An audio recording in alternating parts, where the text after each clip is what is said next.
Hi folks, welcome back. I thought I'd do another one of these videos, except this time I'm going to do a quick run through of the gear that I use. So in Cardiff I've got 3 guitars with me. That's 2 acoustics and 1 electric guitar.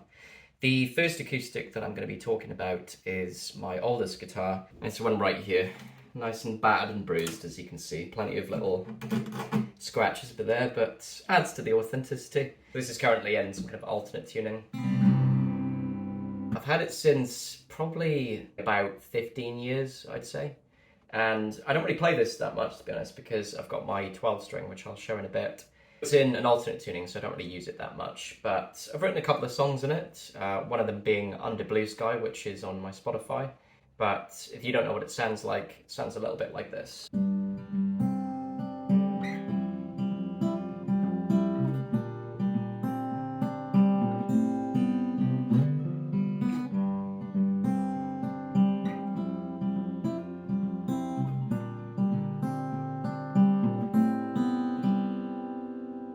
So it's a Tanglewood 6 string, not sure what the model is exactly. A bit bruised and battered, but I think that adds to the history of the guitar, if you will. Probably won't get rid of it, I don't think. And we'll hope we'll use it on a lot more records soon. Next up, we've got this beauty, which is a Fender Telecaster 2016. I think it's a Fender Elite. They don't actually make these anymore, because I think they've got the professional series out now. But I have quite a cool story about this. So in 2016, I was visiting a friend of mine in Manchester, and I had some time to kill before I met up with him. I think it's about half an hour. I decided to go to the nearest music shop and just have a bit of a play around with guitars. Never really rated Telecasters before. I didn't really like the shape, like the headstock was always a bit strange to me. I didn't like this round bit before. I was much more of like a Strat guy. In all honesty, I actually wanted a Rickenbacker 330, which I did eventually get, but I've actually sold it now because I much prefer this guitar. So anyway, this guitar I picked up and had a go in, I don't know what the music place is in Manchester, but it was not far away from the Arndale Centre. I just fell in love with it, not only because of the tone, but because of the flexibility that you can have with the tone as well. It can go anywhere from post-punk to jazz to even some metal, but obviously blues is what a Telecaster is best known for. I've plugged it in, so let's give it a bit of a demo. You can do a lot of softer sounds, so...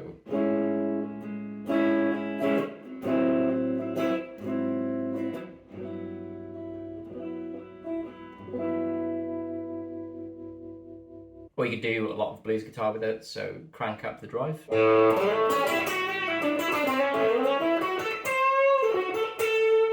But funnily enough, I don't actually like the guitar for its ice pick tone. There's a lot of people who like the really aggressive trebly side of things. For me, I'm not such a fan. It just sounds like it's needles in the ears, which is why I really like the jazz tone on it. So if I just roll the tone knob back.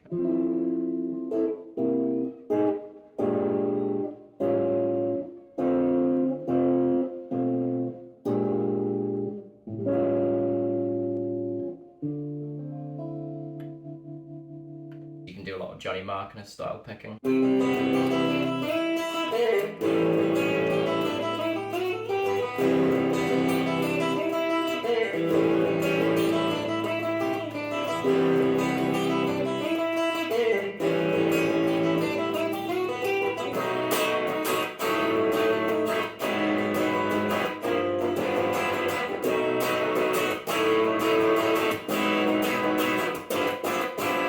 Last up, we've got my favourite guitar.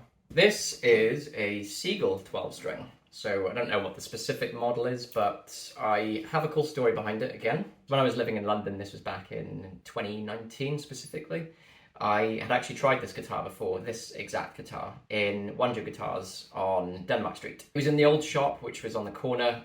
It's actually downsized now, unfortunately, because of rent, I guess. But I didn't buy the guitar. At the time, I had this fascination with 12 strings, but I didn't know if I was able to have the finger strength to play one, or if I was able to get some good songs out of it.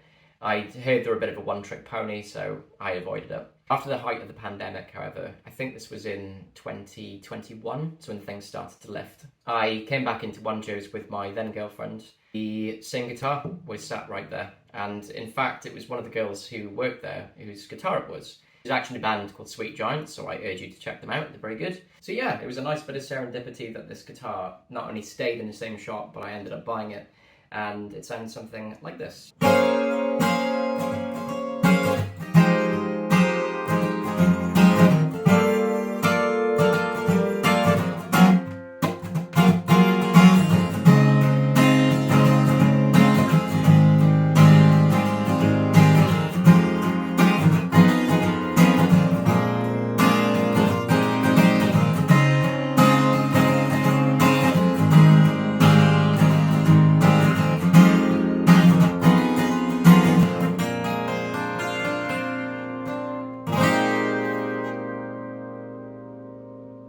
So yeah, that was a very quick gear review. I've got a few more things like pedals which I can show as well, but that'll be for another video. So until then, stay tuned and see you in the next one.